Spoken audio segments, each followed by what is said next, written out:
Here's an interesting statistic. If the season had started with the first race at Lernerville and not back in Florida, the points leader for the year coming into the World Finals would be none other than Devin Moran. Make it 2. Kazeko just went by. Herb to the outside for the lead. Devin Moran will shut him down. While we're not able to rewrite the history books on the starting point of 2018, the point is, much like a few of his fellow Outlaw competitors, it was the back half of the year that really fueled Moran's surge. Tackling the Outlaw Tour for the second time with car owner Ty Torrig, Moran had hoped to be a title contender, but fell just short of that, although his high points were really high points. Put the flag down, open the door. The mailman has just delivered. Devin Moran wins the Prairie Dirt Classic. Here it falls. The biggest win of a second-generation driver's career came in late July at one of America's biggest events, the Prairie Dirt Classic at Fairbury American Legion Speedway, where Moran traded blows with Brandon Shepherd, ultimately coming out on top to the tune of $30,000 in his best ever payday. I keep saying, man, this is what dirt track racing's all about. You come out here to a little tiny bull ring in the middle of Illinois, little small town USA, and there's 10,000 people here or whatever there is.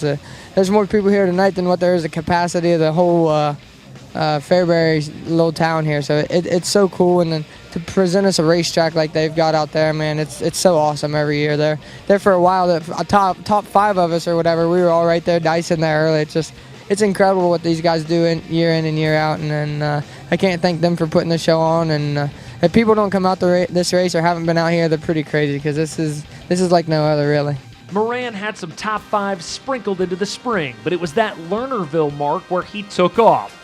His Outlaw finishes around the firecracker were never worse than 8th, including another win to close out June at the monster half-mile of Terre Haute for the Hell Tour World of Outlaw combined show. For the 3rd time in his young career of the World of Outlaws Craftsman Late Model Series, and first time with the Dirt Car UMP Summer Nationals, Devin Moran wins tonight at the Terre Haute Action Track. We know he got the big Falls victory at the PDC, but his other July finishes? In 10 races, his average finish was 5.2. August had similar results, just peppering his fellow competitors with top 5s and top 10s, creeping up the points chase and even making us wonder for a while if he'd mix it up with the big 3.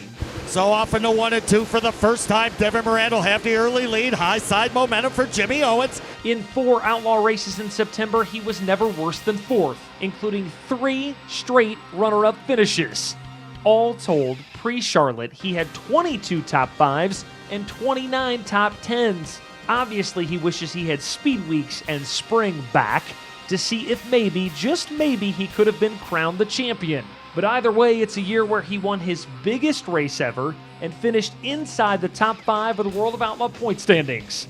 From Dresden, Ohio, the man with too many nicknames to count, it's Devin Moran.